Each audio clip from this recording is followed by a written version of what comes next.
Welcome to grip to grasp classes. Students, हमने tenses का सिलसिला शुरू किया था जिसमें हमने 9 टेंसेस मुकम्मल कर लिए थे। आज हमारा 10वां टेंस है। जिन्होंने पिछले टेंसेस को नहीं पढ़ा या नहीं उन लेक्चर्स को सुना वो उनको सुन लें, क्योंकि बहुत सारी चीज़ों का जो आपस में लिंक होता है वो उस वक्त तक जब तक पिछली बात को ना समझे तो अगली बात की समझ नहीं आती, क्योंकि यही चीज़ें आगे इस्तेमाल होंगी। तो आज का टेंस है प्रेजेंट परफेक्ट कंटिन्यू टेंस, फ़िलहाल मुकम्मल जारी। इसकी तारीफ़ क्या है? वो ज़माना जिसमें किसी काम का करना, होना या सहना मौजूदा ज़माने में जारी रहकर मुकम्मल हो गया हो,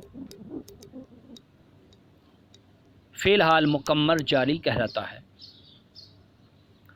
अब इसकी पहचान क्या है? यानी किसी फ़िक्रे को हमें पता चलेगा कि वो फ़िक्रा प्रेजेंट परफेक्ट कंटिन्यू टेंस का है। तो इसकी पहचान यह है कि उर्दू फ़िक्रे के आखिर पर ता रहा है, ती रही है, ते रहे हैं, ता रहा हूँ आता है। अब यहाँ एक चीज़ नोट कर लें कि बाद दफ़ा फ़िक्रे में एंड पे रहा है, रही है, रहे हैं और रहा हूँ भी आता है। यानी ती रही है, ते रहे हैं, ता रहा हूँ नहीं, बल्कि रही है भी आ जाता है, रहे हैं और रहा हूँ। लेकिन उसकी शर्त ये होती है कि उनसे पहले जो फ़िक्रा होगा उसमें कोई वक्त मुअय्यन या गैर मुअय्यन वक्त उसका ज़िक्र होता है। अगर उससे पहले कोई वक्त, दिन, साल, घंटे या महीने वगैरह का ज़िक्र ना हो तो वो प्रेजेंट कंटिन्यूस टेंस हो जाएगा। अब इसकी आप एक मिसाल ले लें, सिंपल सी मिसाल है। वो कल से पढ़ रहा है। अब इसमें कल लफ्ज़ ये हमें बताता है कि ये फ़िक्रा प्रेजेंट परफेक्ट कंटिन्यूस का है। अगर ये कल इसके अंदर ना होता, खाली ये होता कि वो पढ़ रहा है, तो फिर यानी ही इज़ रीडिंग, तो ये प्रेजेंट कंटिन्यूस का बन जाता। तो अगर जो बात जहन में रखनी है वो ये रखना है कि प्रेजेंट परफेक्ट कंटिन्यूस टेंस की निशानी है कि उर्दू फ़िक्रे के आखिर पे ता रहा है, ती रही हैं, ते रहे हैं आता है। और बाद औक़ात रहा है, रही है, रहे हैं भी आता है। और यही रहा है, रही हैं, रहे हैं प्रेजेंट कंटिन्यूस में भी आता है। फिर दोनों में फ़र्क क्या है? तो दोनों में फ़र्क ये होगा कि अगर रहा है, रही हैं या रहे हैं वगैरह वाले फ़िक्रे में कोई वक्त, दिन, साल, महीना वगैरह उसका अगर कोई ज़िक्र होगा तो वो प्रेजेंट परफेक्ट कंटिन्यूस हो जाएगा। अगर उनका कोई ज़िक्र नहीं होगा तो प्रेजेंट कंटिन्यूस का हो जाएगा। अगर ज़िक्र होगा तो वो प्रेजेंट परफेक्ट कंटिन्यूस हो जाएगा। तो ये फ़िक्रा वो पढ़ रहा है, ही इज़ रीडिंग, ये फ़िलहाल जारी का फ़िक्रा है। अब बनाने का तरीका, प्रेजेंट परफेक्ट कंटिन्यू टेंस को बनाने के लिए सब्जेक्ट के बाद हैज़ बिन या हैव बिन लगाते हैं और फिर उसके बाद वर्ब की पहली फॉर्म के साथ आईएनजी का इजाफा करते हैं। और एक और चीज़ नोट कर लें कि ही, शी, इट या कोई वाहिद नाम हो, सिंगल नाउन है, तो उसके साथ हैज़ बिन और बाकी तमाम के साथ हैव बिन लगाते हैं।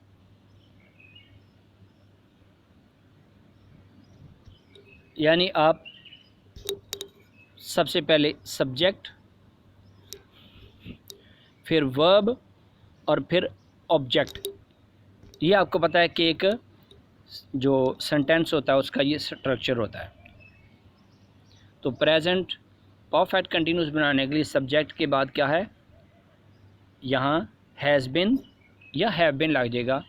और ये जो वर्ब की थर्ड फॉर्म, ये जो वर्ब की फॉर्म है ये फर्स्ट फॉर्म लगेगी और इसके साथ आईएनजी लग जाएगा और फिर आगे ऑब्जेक्ट।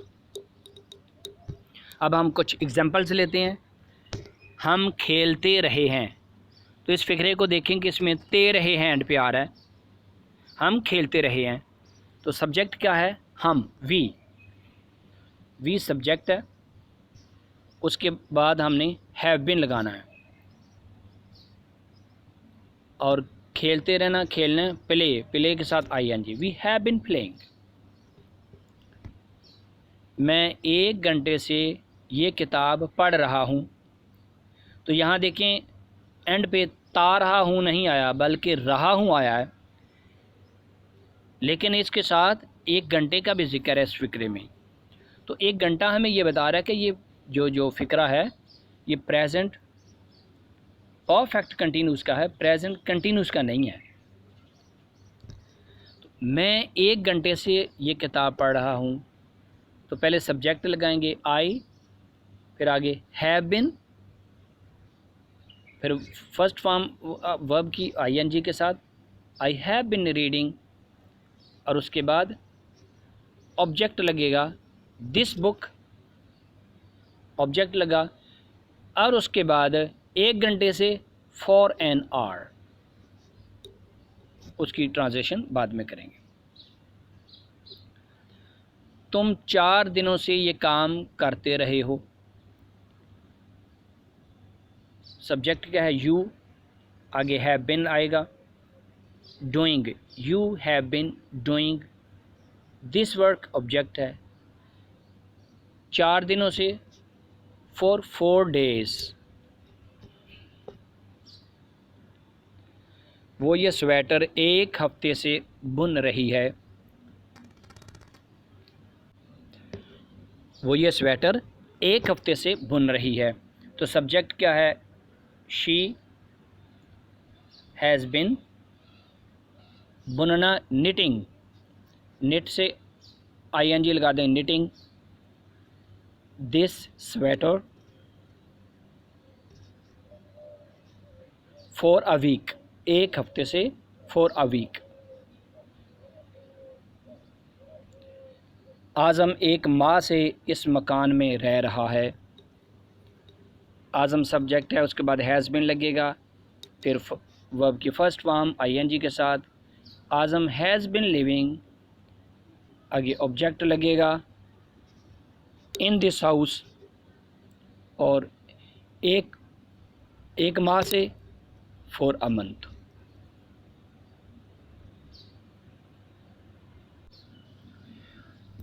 वो 2 साल से फेल होती रही है।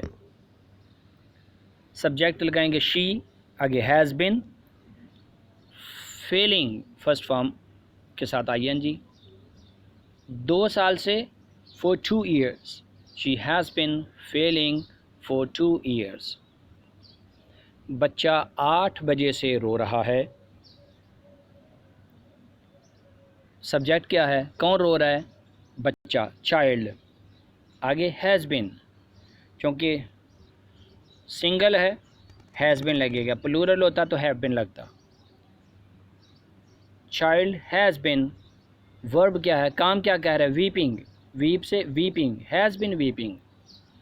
8 बजे से सिंस 8 o'clock।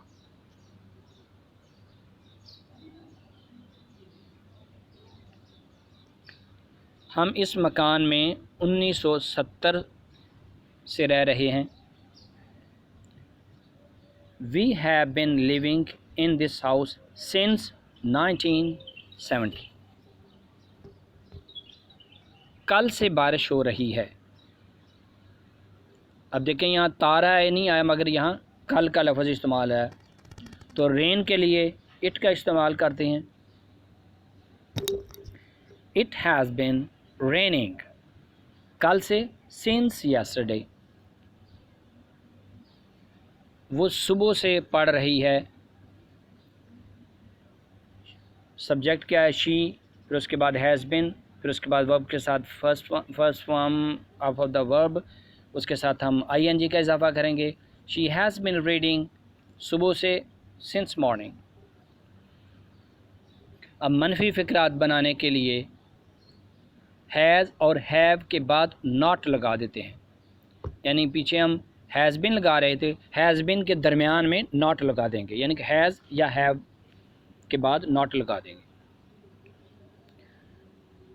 कुछ एग्जांपल्स की तरफ हम आते हैं। मैं 1 माह से सख्त मेहनत नहीं कर रहा हूँ। I have not been working hard for a month. वो 3 दिन से सवाल हल करती नहीं रही है। सब्जेक्ट क्या है? She has not been. आगे वर्ब के साथ ing का इजाफा करेंगे। She has not been solving. Object क्या है? The questions. ये ऑब्जेक्ट है। फॉर 3 days, 3 दिन से। वो मारता नहीं रहा है। He has not been beating. अब हम सवालिया फ़िक्रात इंट्रोगेटिव सेंटेंसेस की तरफ आते हैं। सवालिया फ़िक्रात बनाने के लिए हैव या हैज़ को पहले ले आते हैं और आखिर पर सवालिया निशान यानी साइन ऑफ इंटरोगेशन ज़रूर लगाते हैं। क्या फलक शेर सुबह से काम करता रहा है? हैज़ को पहले लगा दिया। फलक शेर सब्जेक्ट लगा गया, यानी कि पहले हेल्पिंग वर्ब हैज़ या हैव लगेगा, फिर सब्जेक्ट लग जाएगा, फिर उसके बाद बिन लगेगा, फिर फर्स्ट फॉर्म के साथ ing, सुबह से सिंस मॉर्निंग। यानी पहले आप हैज़ या हैव लगा लेंगे। हैज़ या हैव हेल्प, हैज़ या हैव,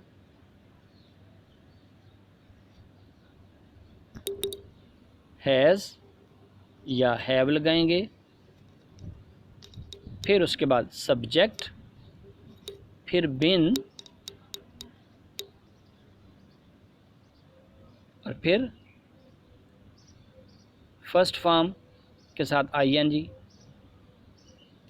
और फिर उसके बाद ऑब्जेक्ट लगाएंगे।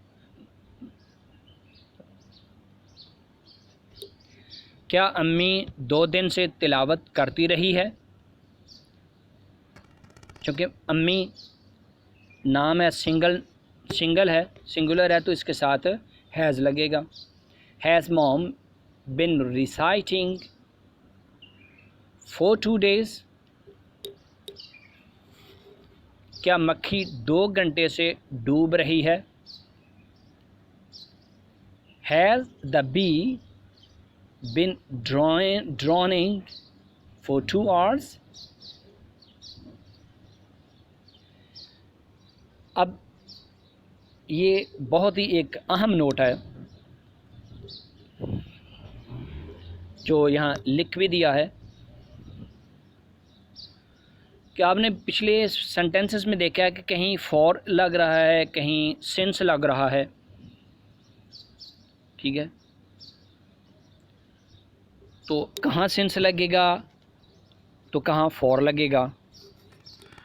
तो एक सादा सा फार्मूला आप लोग ज़हन में रख लें कि कोई भी जो फ़िक्स वक्त है, मुअय्यन वक्त है, उसके साथ सिंस लगता है। जैसे कल है, कल का कंफर्म है, मुअय्यन है, फिक्स है, पता है कल क्या है। कल हफ्ते की जब बात करेंगे तो एक हफ्ता एक क्लियर बात है। 1970 की बात करेंगे तो वह क्लियर बात है। तो जो ऐसे मुअय्यन है, फिक्स हैं, ठीक है, उनके साथ सिंस लगता है। तो जो मुअय्यन ना हो उनके साथ फॉर लगता है। जैसे कई दिनों से, अब पता नहीं है।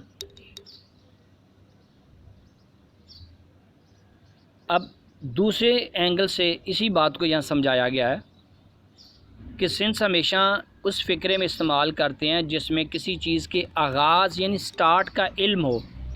जैसे मैं सुबह से पढ़ता रहा हूँ, तो यहाँ सिंस मॉर्निंग यूज़ होगा, क्योंकि आगाज़ एक, अब आगाज़ का जो लफ्ज़ मैंने इस्तेमाल किया है ये समझने वाली बात है कि अगर आपको किसी चीज़ के आगाज़ का पता है तो फिर वहाँ सिंस। अब आगाज़ क्या है? आगाज़ एक ऐसा वक्त है कि जिसके आगे पीछे करने से आगाज़ नहीं रहता। जैसे मॉर्निंग को पीछे ले जाएं तो वो रात का वक्त यानी सहरी का वक्त हो जाएगा, और अगर थोड़ा सा आगे ले जाएं तो वो दिन का वक्त आ जाएगा। तो पता चला कि मॉर्निंग किसी ख़ास वक्त का नाम है, और वो ख़ास वक्त तो दिन का आगाज़ कहलाता है। आगाज़ हमेशा कोई ख़ास वक्त होता है, अगर उसको आगे पीछे करें तो वो आगाज़ ही नहीं रहता, बल्कि या तो वो अभी काम शुरू ही नहीं होता या फिर वो पहले का शुरू हो चुका होता है, या फिर वो पहले का शुरू हो चुका होता है। इसी तरह 2 बजे, 3 बजे, 1973 वगैरह, ये ऐसे औकात हैं जिनको आगे पीछे करने से ये औकात नहीं रहते। फॉर एग्ज़ाम्पल, अगर 2 बजे की बात करें हम, तो 2 बजे में अगर आप 1 सेकंड भी कम कर दें तो वो 1:59 और 59 सेकंड हो जाएगा, वो 2 नहीं रहेगा, यानी वो असल चीज़ ही नहीं रहती।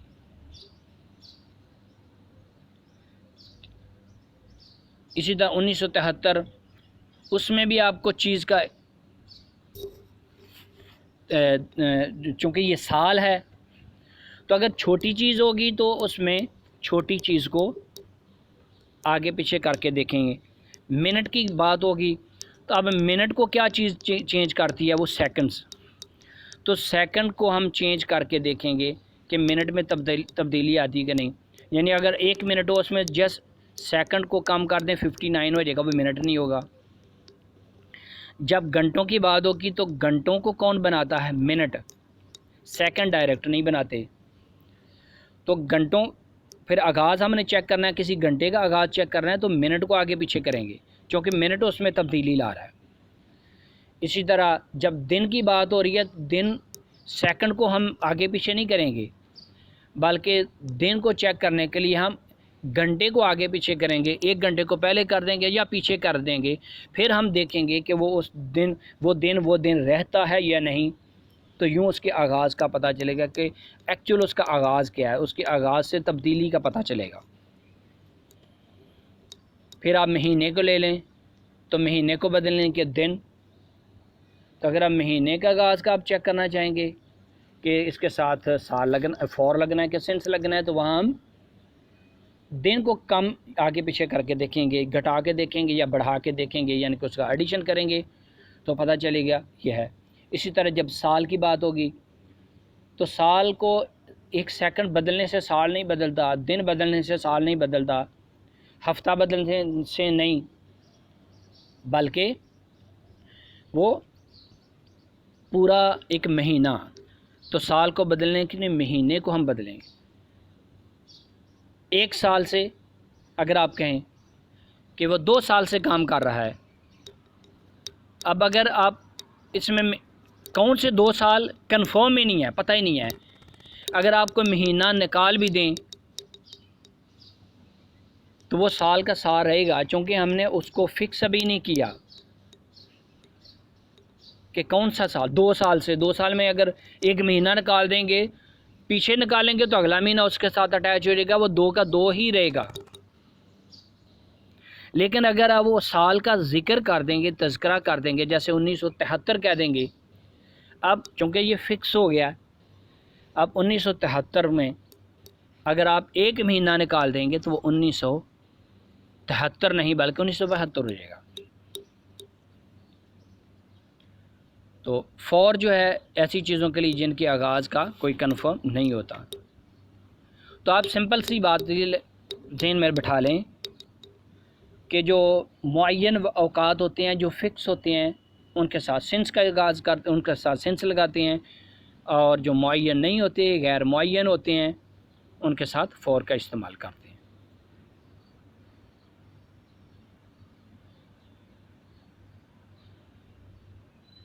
तो ये आज का हमारा जो 10वां लेक्चर था, 10वां टेंस था, वो मुकम्मल हुआ। इंशाल्लाह नेक्स्ट हम 11वें टेंस को शुरू करेंगे। ओके, तब तक गुड बाय।